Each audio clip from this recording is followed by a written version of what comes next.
Olá, bem-vindos de volta, alunos do Bacharelado de Engenharia Elétrica. Vamos dando continuidade aqui na nossa segunda aula na parte de tensões e deformações.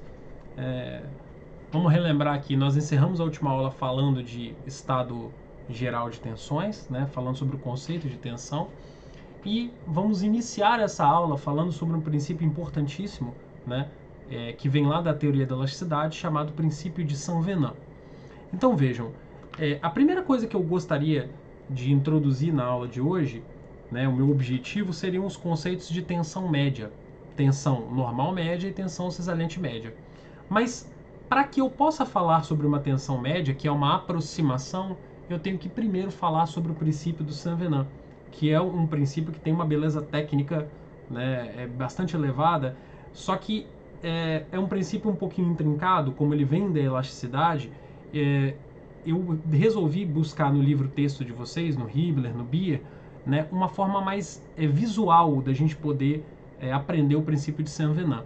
E eu percebi que as novas edições do livro do Hibbeler, que é um dos livros texto que nós utilizamos, ele vem com essa ideia aqui da figurinha da direita de mostrar sempre que possível essas linhas, essas grades estruturadas de peças de borracha e fazer a deformação em peças de borracha para que a gente possa ver, né, a alteração dessas grades, a alteração da disposição dessas linhas. Isso é fantástico porque você consegue enxergar o que está acontecendo a nível de tensão e deformação dentro da peça. Então eu gostaria o seguinte, que os senhores observassem essa peça aqui, que tem essas linhas aqui perpendiculares, toda estruturadinha. Eu vou fazer uma tração, eu vou puxar essa peça, ok? E o que vocês percebem aqui, quando ela está deformada e quando ela está tracionada? Vocês percebem o seguinte, olha, que perto das regiões onde você está aplicando carga ou você tem um apoio, há uma distorção grande, né, nessas linhas essas linhas geométricas aqui, perto dessa região inferior e perto dessa região superior, e que a uma determinada distância do ponto de aplicação de carga ou de onde a peça está apoiada, você continua com essas linhas mantendo uma perpendicularidade quase que perfeita, ou uma alteração muito pequena nessa disposição geométrica. Você consegue ver isso aqui também numa figura mais esquemática. Você tem um apoio fixo aqui, a peça está presa embaixo, você está puxando apenas em cima.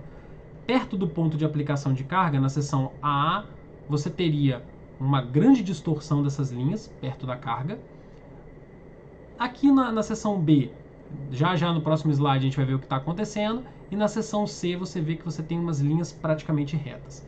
Então, tomando como referência essas três seções, AA, BB e CC, vamos ver o que está acontecendo com a distribuição de tensões, né, nessas três localizações aqui. Ó.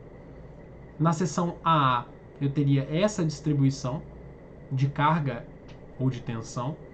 Nessa seção BB, uma distribuição um pouco mais suave. E na seção CC, eu poderia dizer que praticamente eu teria uma distribuição uniforme. Então, vamos lá. O conceito de tensão média, ela vem justamente disso, de eu fazer uma análise sempre em regiões um pouco mais longe dos apoios e mais longe do ponto de aplicação de carga, de forma que eu possa dizer que esta distribuição de carga ou de tensão é uma distribuição praticamente uniforme. Essa, na verdade, é o elo entre o princípio de Saint-Venant e o conceito de tensões médias que nós veremos daqui a pouquinho. Então, nessa seção CC, eu poderia dizer que a tensão média é simplesmente a carga dividida pela área, P sobre A. Ou seja, simplificaria em muito as minhas análises de tensão. Ok? Uma outra visão aqui, mas na verdade da mesma coisa, né, só de materiais diferentes. Eu tenho uma força aplicada aqui, numa seção MM e NN. Se eu fizer a análise perto da força aqui, eu vou ter uma distorção maior na distribuição de tensão. E se eu fizer uma análise em MM, que está mais longe dos pontos de aplicação, eu vou ter uma leve distorção aqui na distribuição de tensão, que eu posso aproximar para uma tensão média, que eu vou chamar de sigma médio. Aqui AVG é de average, né, de média em inglês, que eu vou chamar de sigma médio. Ok? Então, sintetizando aqui uma ideia mais básica, né, uma versão mais básica para vocês do princípio de Savenant é o seguinte, né? É possível considerar uma distribuição de tensões uniforme se eu assumir, né, uma distância suficiente dos apoios ou dos pontos de aplicação de carga. Né? Isso aí que a gente tem que ficar na cabeça, ok? Então, aqui mais uma representação gráfica, mesma coisa, ó, se eu cortar perto da carga, grande diferença na distribuição de tensão, eu vou me afastando, isso fica bem suave. Se eu me aproximar de outro ponto de aplicação de carga, isso distorce de novo. Esse camarada aqui pode ser tranquilamente aproximado para um perfil de tensão uniforme dessa forma aqui. Ok? Bem, vamos lá. Deixa eu ver se isso aqui volta. Essa câmera está distorcendo um tiquinho. Vamos ver se ela volta para nós. Daqui a pouquinho, acho que ela volta. Deixa eu ver aqui. Voltou o foco aí? Não, né? Acho que agora voltou. Vamos lá então. Se eu puder então fazer a minha aproximação para a tensão média dessa seguinte forma aqui, basta que eu divida a carga, ok, pela área, que eu vou calcular a minha tensão normal média. Então, se eu chamar aquela carga P de N, tanto faz a letrinha que eu chamar, é só eu dividir a carga pela área, que eu vou chamar de tensão média. Aqui existe uma confusão muito grande. Os alunos eles vêm com uma ideia do ensino médio de pressão também como sendo força sobre área, mas há uma diferenciação entre pressão e tensão, né, que é a variável que nós estamos trabalhando aqui na mecânica dos sólidos. Depois eu explico em detalhes, mas tensão e pressão não são similares e não são a mesma coisa, né? São variáveis que têm uma determinada parentesco, uma semelhança, mas não são a mesma coisa, ok? Bem, e a tensão cisalhante média ela é a mesma coisa, né? Vamos supor aqui no exemplo prático que eu tenho esses dois bloquinhos aqui, um bloco aqui apoiado sobre esses dois bloquinhos, e essa região aqui ela está, né, solta, em balanço aqui. Se eu aplico uma carga aqui, eu tendo a gerar uma região de corte aqui em AB e uma região de corte aqui em CD. Só que esse cisalhamento, essa tensão cisalhante aqui, ela não é assim igualzinha. Essas setinhas elas não são realmente desse mesmo tamanho. Então, o fato de eu aproximar essa tensão de cisalhamento para todos os pontos dessa área como tendo o mesmo valor, também é uma aproximação, também é uma coisa que eu estou simplificando a realidade para poder utilizar o meu conceito de tensãozinha média. Mas, Vitor, funciona muito bem para engenharia? Funciona de forma excelente para problemas simples de engenharia, nós podemos continuar utilizando. Então, como é que eu calculo a tensão média? Basta que eu calcule o esforço de cisalhamento, né, a força cortante V, e divida pela área que está paralela a essa força, e eu vou conseguir calcular a minha tensão de cisalhamento. Aqui eu vou abrir um pequeno adendo. Toda vez que eu propuser algum tipo de modelagem, algum tipo de exercício de cisalhamento, eu posso ter dois tipos de cisalhamento. Eu posso ter um cisalhamento simples e um cisalhamento duplo. Só para não perder aqui o fluxo de raciocínio, eu vou mostrar aqui na frente, depois eu volto, o que é o cisalhamento duplo e simples, antes que vocês esqueçam e aí não assimilem, tá? Olha só. Este cisalhamento aqui é um cisalhamento duplo.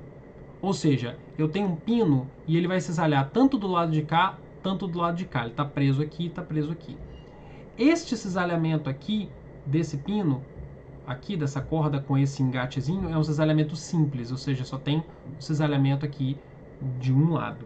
Então, toda vez que eu tiver uma coisa parecida com essa aqui, eu vou ter um cisalhamento simples, uma coisa parecida com essa, um cisalhamento duplo. Acho que eu tenho um outro exemplo até um pouquinho melhor aqui na frente. Aqui é a mesma coisa, ó. Este cisalhamento aqui é simples, né? Nesse engate aqui. Este cisalhamento aqui é um cisalhamento duplo. Então, a gente vai tomar esse hábito de identificar os tipos de vínculo, mas vocês já saibam que existem esses dois tipos de cisalhamento, tá? Bem, vamos voltando lá para a gente poder dar seguimento.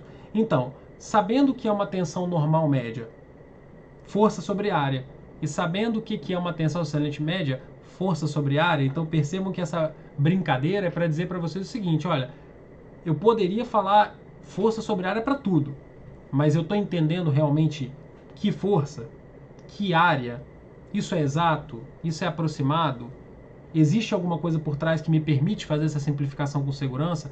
Ou seja, galera, na engenharia conceito é tudo. Você pode simplificar um problema da forma que você quiser, contanto que você saiba justificar as suas hipóteses e que você saiba das limitações de cada aproximação que você faz, ok? Bem, vamos fazer um exercíciozinho de aplicação fácil. Ele diz o seguinte, olha, tem uma barrinha, essa barrinha ela tem 35 por 10 milímetros de área transversal e ele quer que você determine, né, a máxima tensão normal média que atua nessa barra. Ele não disse aonde essa tensão está atuando, ele só disse para você encontrar a máxima tensão normal média. Só um minutinho. Vamos lá. Acho que desfocou aqui um pouquinho. Deixa eu ver se ele foca de novo. Não. Pronto. Vamos lá. Olha, eu tenho uma peça aqui que tem uma carga de 12 newtons aqui, uma carga de 22 aqui e outras cargas de 9 mais 9, 18 aqui, 4 mais 4, 8 aqui. Como é que eu faço para poder resolver um problema como esse? Eu vou utilizar o método das seções que foi dado na aula anterior. Deixa eu tentar focar essa câmera aqui de novo. Pronto, focou.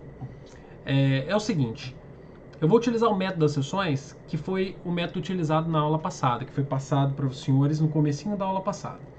Então eu vou sair cortando essa barra na seção AB, em qualquer lugar aqui da seção AB, na seção BC e na seção CD. Então eu vou partir aqui da esquerda e vou cortar aqui, aqui e aqui. Então vamos lá. O que o método das seções ele diz pra gente? Ele diz o seguinte, que se eu cortar uma peça, na seção de corte vai surgir um carregamento interno, e esse carregamento interno tem que ser capaz de equilibrar a peça, ou seja, as partes cortadas elas também estão em equilíbrio. Então, se eu corto aqui e eu tenho um carregamento de 12 para cá, tem que surgir um carregamento normal interno de 12 para cá para poder compensar o equilíbrio. Da mesma forma que se eu cortar aqui, eu vou ter 12 mais 18, 30 para a esquerda, vou ter que ter um carregamento axial de 30 para a direita. E se eu cortar aqui, eu teria 12 mais 18, 30, mais 8, 38, é isso? Só que não seria 38 porque esse cara está no outro sentido. Então vamos lá, vamos refazer a conta. 12 mais 18, 30, menos 8, 22, apontando para a esquerda. Então teria que ter um carregamento axial interno de 22 apontando para a direita para poder manter o equilíbrio. Se eu pegar esses resultados aqui e graficá-los para ficar mais fácil de entender, eu teria um gráfico mais ou menos assim, ó. Na primeira seção, que seria a seção AB, eu tenho um carregamento axial interno constante de 12. Quando eu entro na seção BC, ele pula para 30. E quando eu entro depois, finalmente, na seção CD, ele cai para 22. Então vamos lá. Qual é a seção crítica desse problema? A seção crítica dessa peça é BC, onde eu tenho o maior, né, módulo de carga axial interna. Então eu pego esse sujeito, 30 kN, né, divido pela área e calculo uma tensão média máxima que seria de 85,7 MPa. Ok? Então, vamos supor que você como engenheiro tivesse que dimensionar o material, o aço utilizado nessa peça aqui, nesse tirante aqui que está exposto a trações aqui, né, trações e compressões. O que você faria? Você teria que dimensionar baseado na seção crítica, ou seja, baseado na seção BC. Porque como as maiores tensões axiais acontecem aqui, se você dimensiona um material que suporta com tranquilidade o que acontece em termos de tensão na seção BC, a seção AB e a seção CD vai ser tranquilo, ok? Bem, vamos a um outro exemplo de aplicação. Ixi, agora a câmera ficou zoada mesmo. Agora ela resolveu nos abandonar. Vamos lá. Então tem um segundo exemplo aqui, eu vou rapidamente resolver com os senhores, que é bem rapidinho. Eu tenho uma luminária de 80 kg, suportada por duas hastes, AB e BC. Aqui estão as angulações, né, o triângulo de inclinação e um ângulo de 60 graus. Ele dá o diâmetro de cada haste, 10 milímetros para a AB e a outra de 8. E ele pede para determinar a tensão normal média em cada haste. Simples, pessoal. Ó. multiplico essa massa pela gravidade para achar a força, o peso, na verdade, dessa lamparina, coloco as forças de tração inclinadas em cada uma dessas hastes, aplico, né, somatório de força em x e y, né, nesse ponto B, ou seja, faço um equilíbrio de ponto material que nós vimos na sessão anterior da disciplina, para poder achar as forças de tração em cada haste, e com essas forças eu divido pela área de cada uma dessas hastes. Olha, essa aqui, que tinha 8 milímetros de diâmetro, 4 de raio, πr ao quadrado, aqui tinha 10, 5 de raio, πr ao quadrado, divido força por área e acho as tensões normais médias em cada haste. Simples como assim. Se eu pegasse qualquer ponto na seção aqui, nessa barra, e eu fizesse um cubo alinhado com as faces aqui da barra, eu teria um estado de tensão assim, somente com as tensões normais tracionando meu cubozinho infinitesimal, meu paralelepípedo elementar. Ok? Bem, um último exemplozinho de aplicação. Deixa eu ver o que vem depois para a gente poder se guiar. Esse eu vou deixar para vocês e depois falar de tensões normais. Dá tempo de falar ainda hoje. Então, ó, um outro segundo exemplo para a gente praticar tensões normais médias, né, e tensões cesarianas médias seria esse aqui, ó. Eu tenho uma peça, né, aqui apoiada no ponto C, com um tirantezinho, uma barra aqui AB, e uma carga aplicada a 3 kN a uma distância x. Então, o que ele pede aqui da gente? Ele pede, olha, determine essa posição x da força, da aplicação da força, de modo que, né, a tensão compressiva média no ponto C seja igual à tensão média de tração nessa barra, né, nesse tirante, né, AB, ok? Então vamos lá, como é que a gente vai fazer isso? Vamos fazer um diagrama de corpo livre, primeiramente da peça. Nós temos essa força no tirante AB, nós temos a força de reação aqui nesse apoio C na vertical, temos uma carga externa de 3 kN a uma distância x da extremidade A, tá? Vamos fazer somatório de força e somatório de momento, tá? Fazendo somatório de força e de momento, a gente tem um probleminha nessa questão. Nós temos como incógnitas essa força de tração FAB, também como incógnita essa reação de apoio FC, e uma terceira incógnita que seria a distância x. Então percebam, ó, FAB, FC e x. Duas equações, três incógnitas. Eu não consigo resolver esse sistema.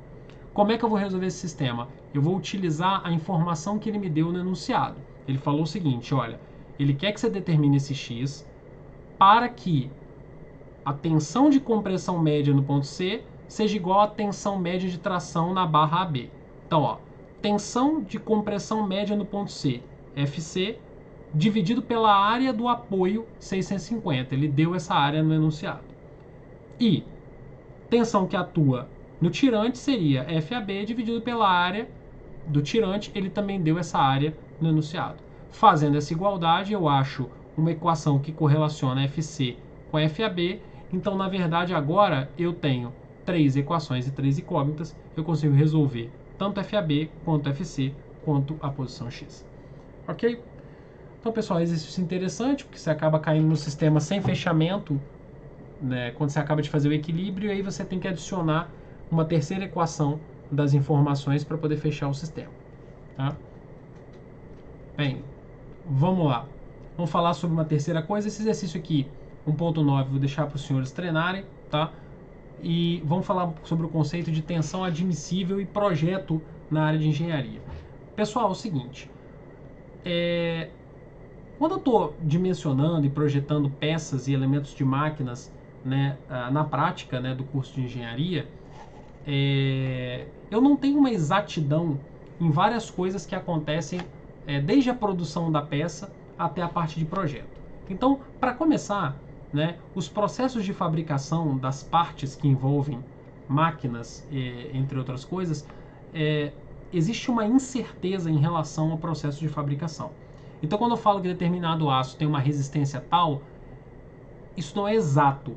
Pode haver algum tipo de, digamos assim, ocorrência no processo de fabricação daquele material que faça com que essa resistência efetivamente seja um pouco menor do que realmente era o esperado.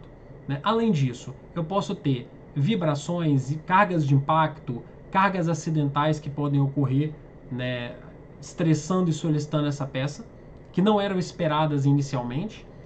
Posso ter corrosão, e esse processo de corrosão pode reduzir a área resistente da peça. E também posso ter variações dessas propriedades mecânicas da peça ao longo do tempo, ou seja, essa peça ela pode ir perdendo propriedades mecânicas importantes. Quando eu falo perdendo, não é que ela não vai mais resistir, não. Ela pode ir perdendo magnitude de resistência mecânica, né, e algumas propriedades importantes ao longo do tempo, por diversos fatores. Então o que acontece é o seguinte, visto essa lista aqui de argumentos, eu sempre tenho que dimensionar, né, as minhas peças com uma certa margem de segurança, com uma certa margem de folga.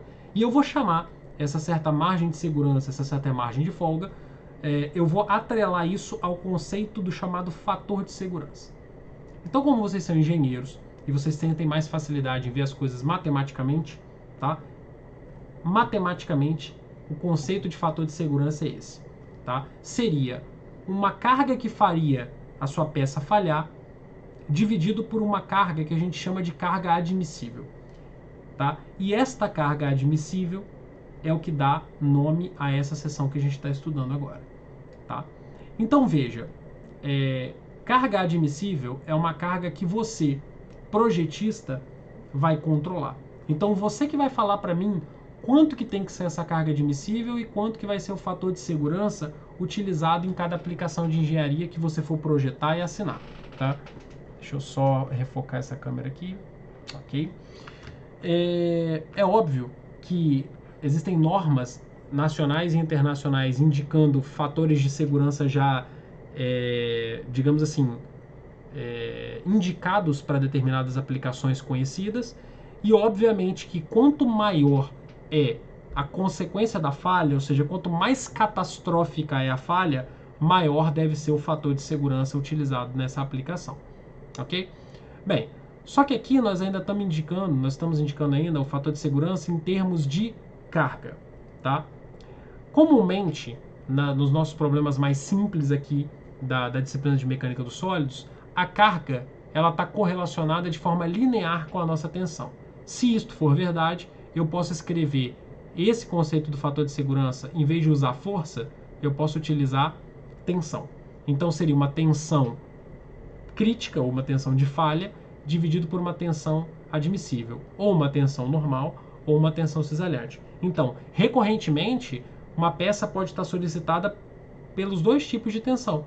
E eu vou fazer uma análise de margem de segurança em relação às solicitações normais e outra análise de segurança em relação às solicitações cisalhantes, ok? Bem, então, como é que eu aplico esse conceito, por exemplo? Eu posso, por exemplo, propor alguns problemas práticos para os senhores e senhoritas, em que eu peça para que você calcule uma determinada área, dado uma determinada carga que atua na peça, e dado que o meu projeto admite uma determinada tensão de projeto, uma tensão admissível, e eu peço para que você calcule a mínima área que aquele componente tem que ter para que obedeça o meu critério de segurança. Porque o meu critério de segurança, implicitamente, ele está aqui dentro da tensão admissível. Então, na prática, a gente manipula essas coisas dessa forma. A gente adota um fator de segurança, adota uma determinada tensão admissível e calcula, na verdade, as dimensões da peça, da estrutura, do elemento de máquina, de acordo com, na verdade, essas diretrizes, de projeto. Ok? Bem, então vejamos aqui um exemplozinho mais prático disso. Pensa o seguinte, pensa que eu tenho duas chapas e eu tenho um determinado parafuso que está unindo essas chapas, e essas chapas tendem a ser tracionadas e, portanto, esse parafuso tende a ser a todo momento cisalhado por uma carga P. Se eu defino, ok, no meu projeto, que eu vou permitir uma tensão no nível até uma tensão tal admissível, aqui, que está aqui no denominador, eu posso falar que a área mínima que esse parafuso tem que ter para poder resistir a essa aplicação seria a carga dividido pela tensão admissível. Então eu consigo fazer uma modelagem matemática de forma a descobrir dimensões das minhas peças, dado uma margem de segurança, né, que eu queira imprimir na aplicação. Bem, eu vou encerrar falando um pouquinho sobre esse exercício aqui, vou detalhar esse conceito de tensão admissível, a gente coloca ele na prática e aí vocês vão entender um pouquinho melhor sobre como que a gente utiliza isso aqui. Então prestem atenção, tá? Aqui está falando o seguinte, ó, um braço de controle é sujeito às seguintes forças da figura 1.25, ele quer que você determine, né, o diâmetro requerido para o pino, né, no ponto A e no ponto C, se o fator de segurança de tensão cisalhante, que eu vou utilizar no projeto, é de 1.5 e a falha desse aço utilizado em toda a peça é uma falha que ocorre a tensões de cisalhamento de 82.5 em diante, megapascal. Então, primeira coisa que eu tenho que fazer, tá? Fazer uma parte de mecânica estática. Eu tenho aqui, ó, uma força de tração AB, né, nesse tirante. Eu tenho esse apoio aqui, né, um pino, eu tenho um apoio na vertical, CX, e uma reação de apoio na horizontal, CY. Eu tenho uma carga aqui aplicada e eu tenho uma outra aqui aplicada nesse tirante. Bem, faço o equilíbrio estático, somatório de momentos e forças, e consigo achar FAB, força nessa haste, e as reações de apoio no pino C, CX e CY, ok? Bem, como esse pino aqui ele tem duas reações de apoio, depois que eu acho as duas, eu consigo dizer para você que a reação de apoio geral ela está inclinada, calculo por Pitágoras, tá? Essa força é FC, tá aqui. E eu sei que esse pino aqui, como comentado anteriormente, ó, visto de lado, ele está preso aqui e aqui, ele tem um cisalhamento duplo. Então, se eu tenho 30.41, cada lado, ok, vai cisalhar com a metade, 15.205, ok? Nesse outro aqui, tá, eu tenho 15 de esforço nessa haste, mas o cisalhamento é simples. Então eu tenho carga de 15 e o cisalhamento é igual, 15 também.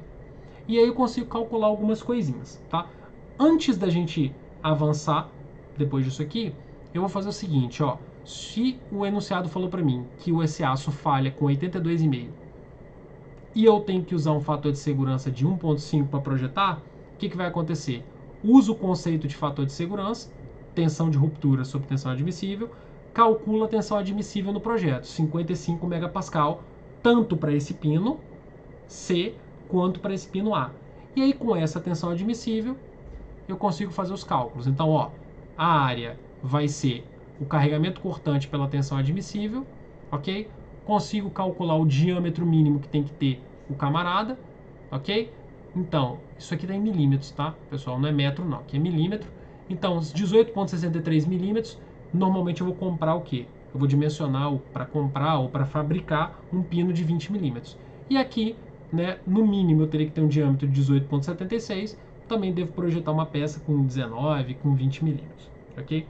Aqui eu quero que vocês fiquem atentos na prática, se forem trabalhar também com outros tipos de engenheiro na prática, é o seguinte: muitas vezes a gente chega a um diâmetro ou a um comprimento característico de uma peça, de um projeto, que é um diâmetro não comercial, um tamanho não comercial. Se eu puder fabricar a peça sob medida, eu posso até fabricar, mas às vezes o custo disso não compensa. Então, por exemplo, se eu tiver uma peça que fabricada custa um valor X de 19 milímetros e eu puder comprar uma peça de 20 com metade do preço e não fizer diferença, porque eu não tiver uma restrição geométrica espacial ali, eu vou colocar um pino com 20 milímetros de bitola, ok? Então, o que vai acontecer na prática vai ser por aí.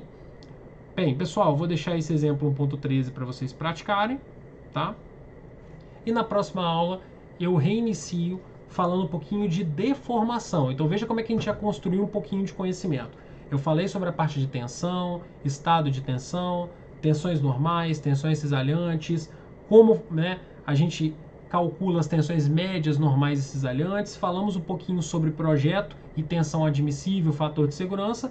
E agora que falamos um pouquinho sobre tensão, vamos entrar, né, numa pequena introdução a deformações na próxima aula. Então, pessoal, vejo vocês na próxima aula e até lá.